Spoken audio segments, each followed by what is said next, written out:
Hello, তো নমস্কার বন্ধুরা। আমি চলে এসেছি বাংলা সাজেশনের পার্ট 2 অর্থাৎ গল্প সাজেশন নিয়ে।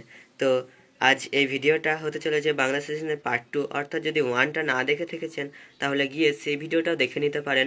সেটা ছিল কবিতার সাজেশন। তো দেরি না করে আজকের এই ভিডিওটা আমি শুরু করব। তার আগে বলে রাখি, আমার এই চ্যানেলে এই ধরনের ভিডিও আপলোড করে থাকি এবং প্রায় সব ধরনের সাজেশনই ছাড়া হয়ে গিয়েছে। সেই ভিডিওগুলো আপনারা গিয়ে দেখে নিতে পারেন। আমি অচিন্ত আর আপনারা দেখছেন ফর ইউর হেল্প। আসুন শুরু করি আজকের সাজেশন। ফার্স্ট চ্যাপ্টারের মধ্যে কর্তার ভূত। কর্তার ভূত থেকে আমি 3টে কোশ্চেন সিলেক্ট করেছি। মোট 7টা কোশ্চেন সিলেক্ট করেছি, কিন্তু কর্তার ভূত থেকে 3টে। তো কর্তার ভূত থেকে প্রথম যে কোশ্চেনটা, সেটা হলো কর্তার ভূত কি নিছক ভূতের গল্প নাকি রাজনৈতিক রূপক কাহিনী? ব্যাখ্যা সহ লেখো। এটা কর্তার ভূত থেকে ফার্স্ট কোশ্চেন। সেকেন্ড কোশ্চেন হলো, ওরে অবোধ আমার ধরাও নেই, তোরা ছাড়লেই আমার ছাড়া। এখানে কে কাদের অবোধ বলেছেন? উক্তিটি তাৎপর্য লেখো। 1+1+3 অর্থাৎ এখানে কে এটাতে 1, কাদের বলেছেন অবোধ এটাতে 1, আর তাৎপর্যতে 3 রয়েছে। তারপরে কোশ্চেনটা একটু বেশি বড়, তো পড়ে নিচ্ছি আমি সেই কোশ্চেনটা, খুব ইম্পর্টেন্ট। কেননা ভবিষ্যৎকে মানলেই তার জন্য যত ভাবনা, ভূতকে মানলে কোনো ভাবনাই নেই। কোন প্রসঙ্গে এই কথাটি বলা হয়েছে? ভূতকে মানলে ভাবনা নেই কেন?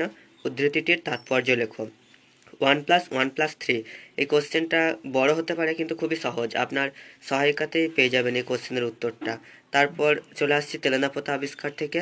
আমি একটা কোশ্চেন সিলেক্ট করেছি, তার মধ্যে হলো, কে নিরঞ্জন এলি? নিরঞ্জন কে? 1। কোন পরিস্থিতিতে গল্পকথক নিরঞ্জনের ভূমিকা অবতীর্ণ হয়েছিলেন? 4, অর্থাৎ 1+4। তারপর ডাকাতের মা থেকে আমি 2টো কোশ্চেন সিলেক্ট করেছি। 1 নম্বর, ডাকাতের মা ছোট গল্প অবলম্বনে সৌখীর মায়ের চরিত্র বিশ্লেষণ করো। যদি কোশ্চেনগুলো বুঝতে কিংবা কোনো জায়গায় অসুবিধা হচ্ছে, তাহলে আমার নিচে হোয়াটসঅ্যাপ নম্বরে আমার সঙ্গে যোগাযোগও করতে পারেন।